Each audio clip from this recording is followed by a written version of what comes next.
donc Florence Pinault, maire de la ville d'Olonne-sur-Mer, en Vendée, depuis 1 an et auparavant première adjointe. Et je suis aussi vice-présidente du conseil départemental de la Vendée. La ville d'Olonne est le poumon vert, a toujours été considérée comme le poumon vert du pays des Olonnes. C'est une ville de 15 058 habitants. Donc ce qui est important aussi, c'est la 4e ville de Vendée. Et nous avons la chance d'avoir une forêt domaniale de 1200 hectares.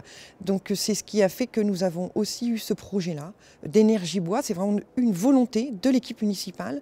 Et après avoir travaillé avec l'ONF, on se rendait compte aussi que ça faisait partie de l'entretien de notre forêt, qu'on pouvait l'utiliser, l'abattage permettait aussi après d'y replanter des nouvelles essences qui avaient pu disparaître ou qui n'avaient pas été entretenues, donnait aussi du travail, parce que ça a fait aussi des embauches par rapport à des bûcherons, par rapport à des personnes dont on a besoin pour faire ce traitement et ces plaquettes que l'on voit derrière nous.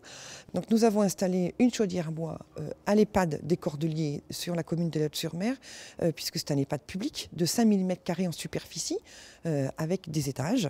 Donc il était important pour nous, c'est le lieu qui a été choisi, puisque ce bâtiment-là avait auparavant 6 chaudières fioul qui étaient très vieillissantes, qui avaient besoin d'être renouvelées.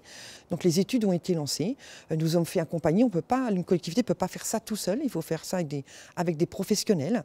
Ce sont des projets particuliers qui demandent une expertise certaine. Donc la ville s'est approprié les compétences du relais bois énergie, qui de par son expérience et son savoir-faire nous a permis d'enchaîner des étapes les unes après les autres de façon assez pragmatique, ce qui a été assez intéressant pour nous et enrichissant, puisqu'on a pu commencer tout d'abord par la réalisation de 5 scénarios avec divers bâtiments, réseau de chaleur, pas de réseau de chaleur, le tout à chaque fois estimé avec des temps de retour sur investissement qui nous permettaient de savoir si on répondait à la cible, donc à l'objectif politique, mais aussi environnemental par rapport aux critères de l'ADEME.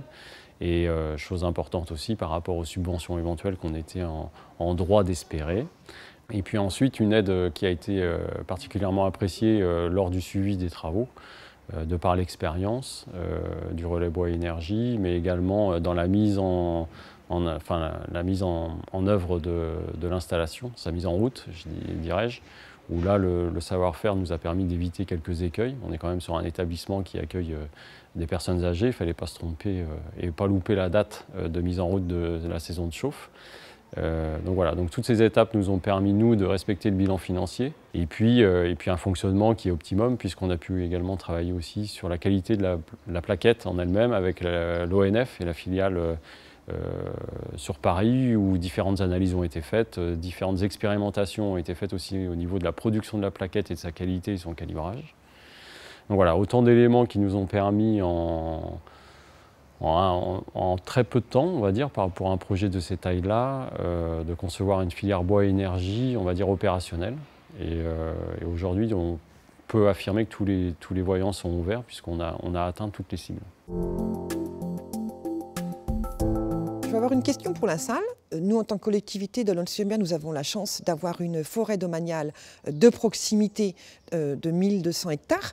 Vous, collectivité qui n'avez pas ce bois de proximité ou ces forêts de proximité, comment comptez-vous faire en sorte que ce projet énergie bois devienne un projet de territoire, si jamais il fallait aller chercher le bois à 100, 200, 300 ou 500 km de votre situation géographique ?